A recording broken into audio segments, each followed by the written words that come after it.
कार्तिक महामहत्तम अध्याय 12। हरे कृष्णा, राधे राधे। कार्तिक महामहत्तम के अध्याय 11 में हमने तुलसी जल का महत्व जाना, साथ ही राजा दशरथ और रानी कैकेयी के पूर्व जन्म की एक बड़ी ही सुंदर कथा का श्रवण किया। अब आज इस अध्याय 12 में हम दीपदान के महत्व को जानेंगे।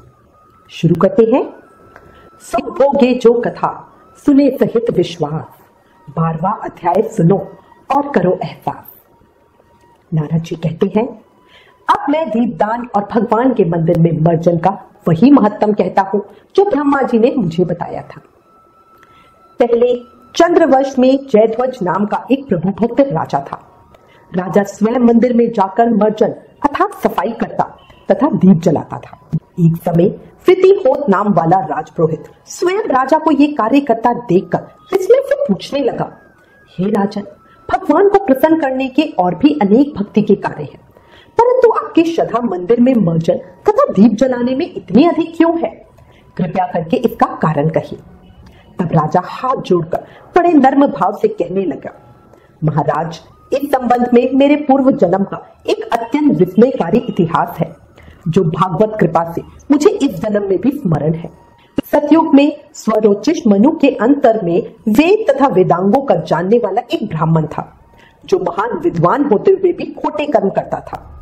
इन खोटे कर्मों के कारण उसके सभी बंधु बांधवों ने उसका परित्याग कर दिया। एक दिन वह भूख और प्यास से अति दुखित हो घूमता फिरता नर्मदा नदी के तट पर पहुंचा और वहीं पर उसने अपने प्राण त्याग दिए। उसकी पत्नी भी व्यभिचारिणी थी, अतः उसके बंधुओं ने उसे भी घर से निकाल दिया। उसके गर्भ से दंतकेतु नाम का महापापी मैं उत्पन्न हुआ। स्त्री तथा पैसों के अभाव में मैंने गौ, पशु तथा अनेक मनुष्यों की हत्याएं की। एक रात्रि को मैं किसी दूसरे पुरुष की स्त्री से भोग करने की इच्छा से एक सूने मंदिर में गया। वहां जाकर मैंने देखा वो मंदिर बिल्कुल सुनसान, अंधेरे में और बहुत गंदा हो रखा था। मैंने झाड़ू लगाकर वो जगह साफ की, साथ ही अधिक अंधेरा होने के कारण एक दीपक जलाया। इतने में उस अंधेरे मंदिर में दीपक जलता हुआ देखकर गांव के रक्षक वहां आ गए और उन्होंने मुझे चोर या डाकू समझकर लाठियों से पीट पीट कर मार डाला। मेरी देह से प्राण निकलते ही भगवान के दूत वहां आ गए और वो मुझे सुंदर विमान में बिठाकर बैकुंठ को ले गए। कार्तिक के महीने में भगवान के मंदिर में दीपक जलाने तथा झाड़ू देने से मुझे इतना फल मिला कि मैं कई कल्प तक स्वर्ग में सुख भोग कर फिर चंद्रवंश में राजकुमार बनकर जन्म लिया। उस समय ये कार्य मैंने ऐसे ही किए थे तो मुझे इतना फल मिला। सोचो, यदि श्रद्धा और भक्ति से कार्तिक के महीने में दीपदान और मंदिर में झाड़ू लगाई जाए तो उसके पुण्य का तो कहना ही क्या है, उसका अनंत फल प्राप्त होता है। इसके बाद नारद जी बोले, हे राजा पृथु, अब तुम दूसरे के दीपक जलाने का महत्तम सुनो। मनु के वंश में रैवत नामक राजा का भद्रबुद्धि नाम का पुत्र था। फिर उसके यहाँ महापराक्रमी सुदर्शन नाम का पुत्र उत्पन्न हुआ। भद्रबुद्धि की राजधानी नर्मदा नदी के तट के समीप महेंद्र पर्वत पर थी। एक समय सुदर्शन वन में शिकार खेलने के लिए गए। अपने साथियों के साथ घूमते फिरते समय उसने नदी के उस पार एक सुंदर कन्या को देखा। तब अपने साथियों को वहीं पर छोड़ घोड़े पर सवार होकर सुदर्शन तत्काल नदी के उस पार जा पहुंचे। वहां उस रूपवती कन्या को देखकर वह उस पर मोहित हो गए। कन्या भी शोभा युक्त उस बलशाली वीर पुरुष को देखकर लज्जा गई। सुदर्शन के पूछने पर उस कन्या ने बतलाया कि वह गौड़ राजा की पुत्री है और उसका नाम मदलसा है। अपनी सखियों के साथ कीड़ा करने के लिए वह यहाँ पर आई है। तत्पश्चात उन दोनों ने गंधर्व रीति से वहीं पर अपना विवाह कर लिया और कुछ समय तक नर्मदा नदी के तट पर विहार करके पुनः अपने घर पर आकर आनंद पूर्वक रहने लगे। कुछ समय बाद राजा भद्रबुद्धि अपने पुत्र सुदर्शन को राज्य सौंपकर वन में चले गए। तत्पश्चात सुदर्शन बड़ी राजनीति से राज कार्य चलाने लगे।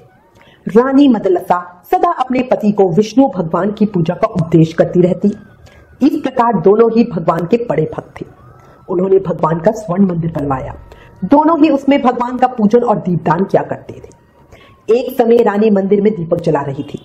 उसी समय राजा ने उसको बुलाया, परंतु दीपक जलाकर आने में रानी को कुछ देर हो गई।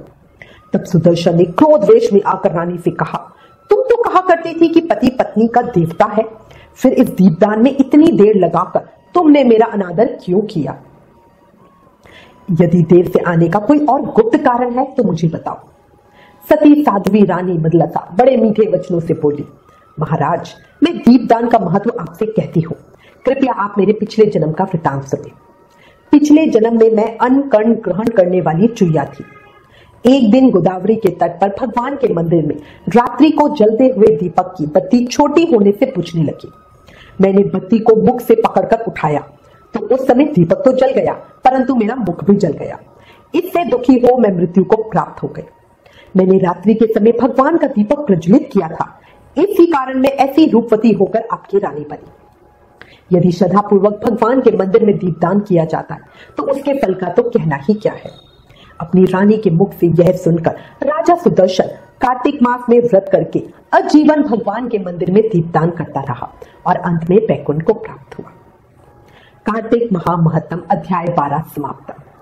कल कार्तिक महत्तम के अगले अध्याय को सुनेंगे। इस अध्याय से हमने जाना भगवान के मंदिर में हमें नियम से दीपदान करना चाहिए, झाड़ू लगानी चाहिए।